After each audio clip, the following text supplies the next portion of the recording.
Assalamualaikum warahmatullahi ta'ala wabarakatuh.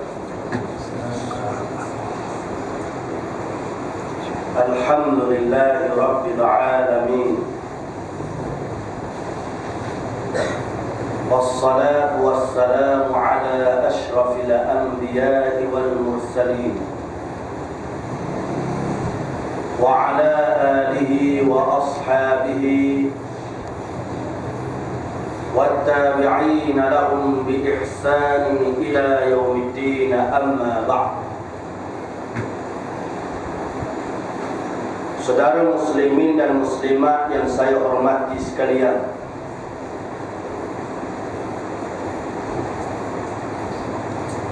di dalam sembahyang kita mengucap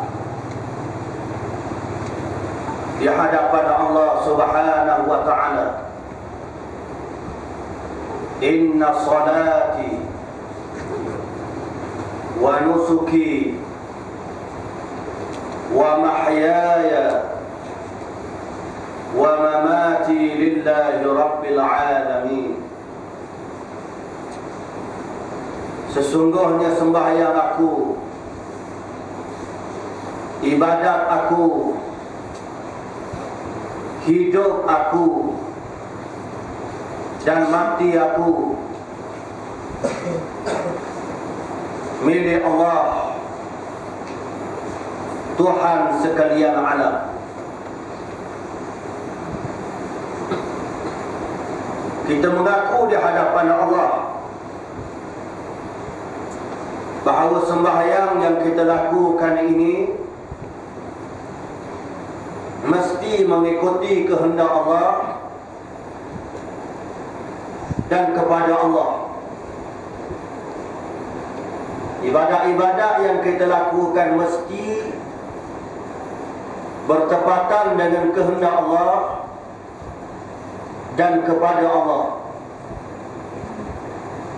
Hidup kita juga kembali kepada Allah. Bila kita bercakap tentang hidup kita bukan sahaja secara peribadi, hidup kita dalam berkeluarga, hidup kita dalam bermasyarakat, hidup kita dalam bernegara.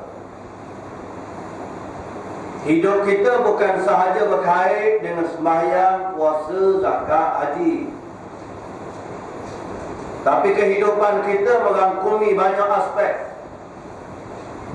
Ada kaitan dengan ekonomi, ada kaitan dengan politik, ada kaitan dengan sosial, ada kaitan dengan pendidikan, ada kaitan dengan kerja cari makan. Semua perkara ini mesti mengikuti agama Allah. Ada perkara yang berkait dengan pilih lelaki, pilih isteri. Ada perkara yang berkait dengan memilih pemimpin. Semua perkara ini dinilai oleh Allah dan ada landasan dan peraturan yang telah ditetapkan oleh Allah. Allah Ta'ala menyuruh kita menegakkan kebaikan. Allah Ta'ala juga menyuruh kita mencegah kemungkaran. Allah Ta'ala menyuruh kita menegakkan keadilan. Allah Ta'ala juga melarang kita cenderung dan kita mengikuti kezaliman. Allah Ta'ala menyuruh kita melakukan perkara kebajikan dan ma'ruf. Allah Ta'ala melarang kita menyayangi dan mengasihi perkara mungkar dan perkara-perkara keji. Dalam arti kata lain, hidup kita tidak boleh terpisah daripada kerja kemasyarakatan dan berpolitik. Tak boleh pisah. Kerana politik ini ada hubungan dengan kuasa. Bila seseorang itu ada kuasa, seseorang itu memiliki kuasa sebagai pemimpin, pemerintah, maka pemerintah boleh menentukan segala-galanya. Tidak dapat tidak, kita kena terlibat dalam berpolitik. Sebab itu pada malam ini saya akan bercakap, adakah harus kita bekerjasama dengan orang yang bukan Islam untuk menentang kemungkaran, untuk menentang kezaliman, untuk menentang kejahatan. Semua perkara ini dibincangkan oleh para ulama berdasarkan hadis-hadis Nabi sallallahu alaihi wasallam, berdasarkan sirah perjalanan hidup Nabi. Nabi bukan dahaya dia beribadat, tapi Nabi menjadi pemimpin. Nabi sallallahu alaihi wasallam bukan sahaja mengajak manusia supaya mengikuti Islam, tetapi Nabi berhadapan dengan pembesar-pembesar dan pemimpin Mekah yang memerintah Mekah supaya Mekah selamat daripada syirik, supaya rakyat Mekah selamat daripada kezaliman dan kejahatan.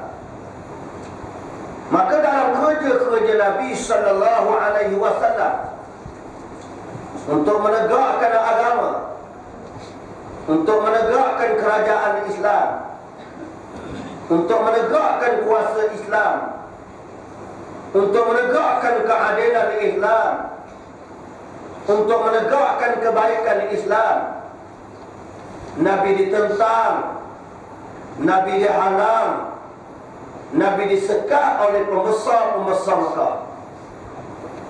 Maka di masa itulah Nabi sallallahu alaihi wasallam bekerjasama dengan orang bukan Islam nak lawan orang bukan Islam. Nabi bekerjasama dengan orang yang bukan Islam kerana nak lawan benda zalim, nak lawan benda jahat, nak tegak kebaikan. Oleh kerana itulah lahir di kalangan para ulama tentang persoalan boleh ke tak kita buat kerjasama dengan orang bukan Islam untuk menegakkan kebaikan, untuk menegakkan keadilan, untuk memperluaskan dakwah kita. Kalau contoh hari ini kita nak dakwah susah, tapi bila kita bekerjasama dengan orang bukan Islam, kadang-kadang orang bukan Islam beri wang kita berdakwah. Orang bukan Islam beri wang untuk kita mengajar. Orang yang mengaku Islam tak benar kita mengajar, tapi kalau kita tepat lain, kita boleh mengajar dengan dakwah yang dilakukan.